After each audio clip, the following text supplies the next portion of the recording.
resentment is there's a bunch of people out there that have these lives that are deeply unsatisfying, because I think somehow or another, through momentum and just through just things falling into place the way they are, and people trying to fit their lives around the way these pieces have fallen into place, there are so many people that are working all day long doing something that is deeply unsatisfying and almost painful to them. Yes. If you make furniture for a living, and you feel a great satisfaction out of that, and you sell that furniture, look, man, making furniture feels good. If you can do that, you could cut those corners perfectly and sand everything down nice and stain it, and then it's done, and you get this satisfaction, and you sell it to someone, and that pays your bills.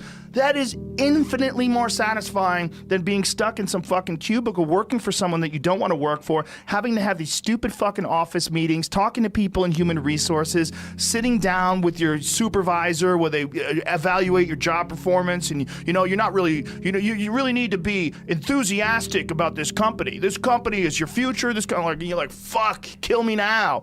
There's a lot of people out there that would way rather do something else, and I hope they understand that they can. Everybody's got these stupid barriers they put in their own head. You got to resist those goddamn things, because they don't do you any good, and they certainly define the potential for your future in a negative way that's not self-serving, and it's not even real. You put this artificial ceiling on the potential for what you're doing. If you hit a wall, okay, that just means you need to regroup and rethink. It doesn't mean that wall's there, especially when it comes to something like social media or like a podcast, something where you like it less, fix that. Figure out a way to do it. You can do that. And this idea that there's no way to get past the starting block today is just ludicrous. It's crazy. And it's just this poor thinking. And people that are trapped in bad situations, one of the problems is you feel like this is your future. You feel like you're fucked and you can't get out of that. There's no hope. There's no light at the end of the tunnel. There's no rainbow.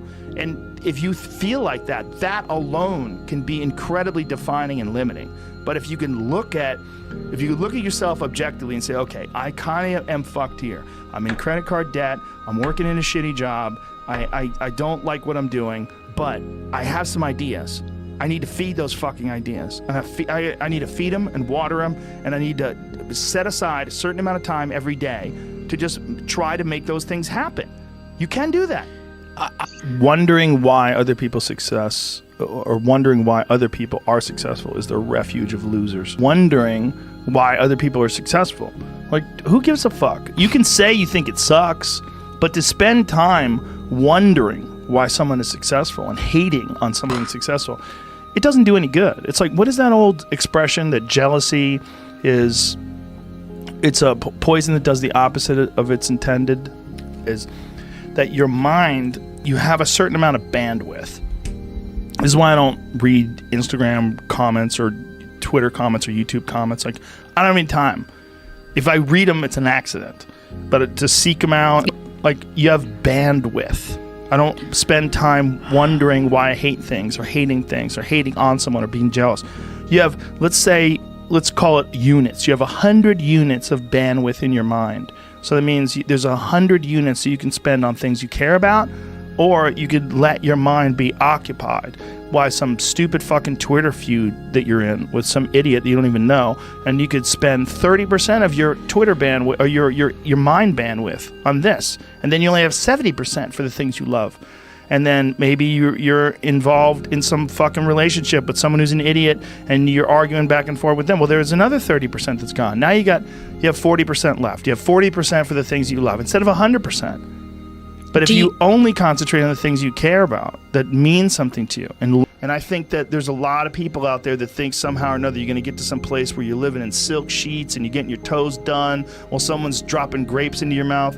I don't want that. I've never wanted that. That guy's not going to be happy. He's going to be bored. An hour into the grapes, you're going to get those fucking grapes away from me. Stop painting my toes. What am I doing in this bed?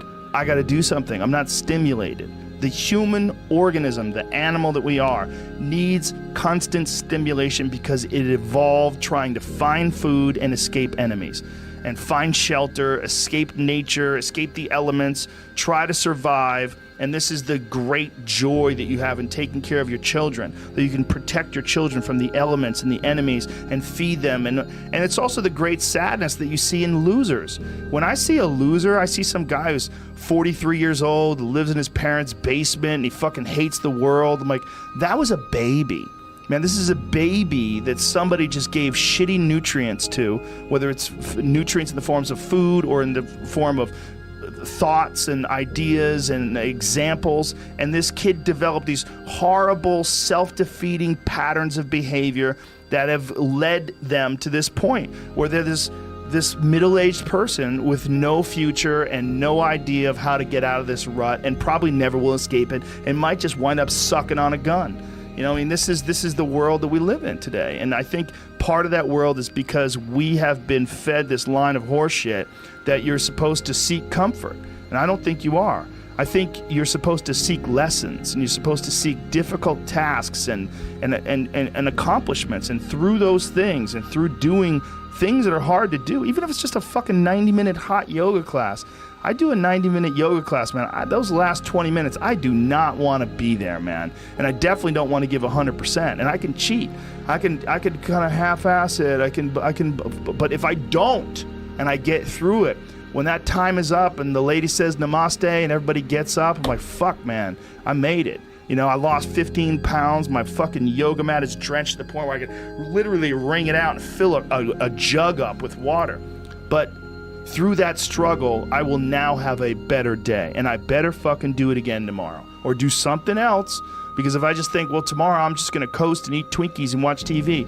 Oh, hello, sadness, my old friend. Hello, depression. Because when you're not doing anything, you feel like shit. And that's just a part of being a human being. And we can pretend that we're something other than what we really are, and we can pretend, nah, me, man, I'm just cool, just chilling, doing nothing. Bullshit. You're a fucking human. You're a human being. You evolved from the fucking hundreds of thousands of years of hunters and gatherers and people that were struggling.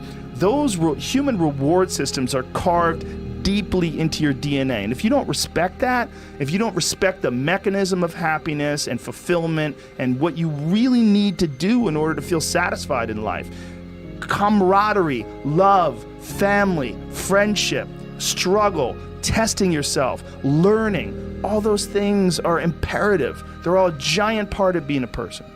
Concentrating on people that suck or being jealous about people that are doing well does me zero good. But instead, if someone does well, I can be inspired and I can get fired up by it. I mean, I figured this out in my early 20s. I was like, okay, this is I have a poor way of looking at it, because it's a martial arts thing. Because in martial arts, like, you can't be jealous of someone else's ability. You have to realize you might have to fight them someday. So by realizing that they're really good, you're forced to be objective about it. And you have to go to work. Like, you have to go, fuck, that guy's better than me. I got to get better. And you have to go to work. Right. There's no positive benefit in underestimating someone. Underestimating someone will get you fucking killed. Like, literally. You're gonna get. But this is something I've cultivated for a long time and avoided things that make me unhappy and figured out what those things are and been very rigid about eliminating them from my life. And one of the big ones is eliminating interactions with people that are negative. That is gigantic. And because I've realized that I'm not really as independent as I used to like to think I was. I used to like to think that my thought process was independent and that I don't give a fuck what anybody thinks. That's nonsense. People say that because they absolutely care what people think and it bothers them. So they say, I don't give a fuck. But that I don't give a fuck stuff is almost entirely nonsense. You do care. And you care in both ways. You care if people are critical of you, care if people are positive of you, but you also care if people are living positive lives and they're motivating you. That's a big one. People are fuel, and other people, it's one of the reasons why I like talking to people, one of the reasons why I like to do podcasts, because I get a lot out of, like just talking to you about your time in the monastery or your push to get to that 100 miles. Like, you get energy out of people like that, and you think about this energy and you think about this inspiration when you're doing other things. And it also sets in your mind that when you meet these exceptional people that move you, like, what are the characters, what are the qualities that they have, what are the characteristics that they possess, and those things become significant and important to you. Whereas if you live around a bunch of people that are complaining and bitching about everything, and they see the negative in everything, and they're always whining, those people are the opposite of that. They're the opposite of inspiration, and they're mud. You're just like, what? It's like you're up to your ankles in mud. You try to trudge through life. It's difficult. You're not light. It's not pushing you. There's not a wind at your back. The wind's in your face, and it's rough, and over time, I've learned that these people, you're not going to fix them. I used to want to fix them when I was young. I used to want to go, hey man, I see what you're doing. Like, dude, don't do that anymore. Listen, just do this and stop doing that and start doing this. And if you just work towards this, you could be successful. And then a week later, the guy's doing the same shit. You're like, okay, right. I'm wasting a significant amount of my energy on someone who doesn't want to waste any of their energy on themselves. And so managing the community and the tribe that you're in, making sure that you're a good member of that tribe, that you're doing your part, and there's a lot of cynicism in these days about inspiration and about motivation, because there's a lot of fake shit. You can go on Instagram and you see a million of these inspirational quote pages, and they're run by people that are probably depressed. You see a lot of people that are, talking about how to get ahead in life, but they're not really doing anything themselves. So there's a lot of cynicism involved in that. But there's also sincerity in it. And you can get, if you just look at it with a pure heart and a pure mind, you can get a lot of energy out of that. And when you're around happy, inspirational people that are successful, it makes you feel better and you get inspired. And if you act on that inspiration, your life will be more fulfilled. And it's not just inspirational in terms of financial success, but in terms of doing difficult things, whether it's running 100 miles, it doesn't pay you a goddamn thing other than the wealth of the knowledge that you can push yourself to such an extreme. Or anything else, whether it's someone who becomes really good at playing chess, or someone who's really good at martial arts, or whatever it is. There's a great feeling in these overcoming these difficult things, because life is never this just constant state of I'm at a 9 all day, and when I'm with my wife, I hit 10. Yay! And I stay like that. That's not real. What's real is like you saying that you went to this monastery and felt all this angst about meditating and being alone and not having your phone and not having the input, but then when it comes out of it, then you have this reward. So you push through this, and you had these uncomfortable feelings, and you came out of those uncomfortable feelings with this newfound appreciation for time and this newfound respect for your own existence in your own space, and carving out 3 hours for yourself a day. That's where it all comes from. It all comes from life lessons, and the lessons are learned through struggle.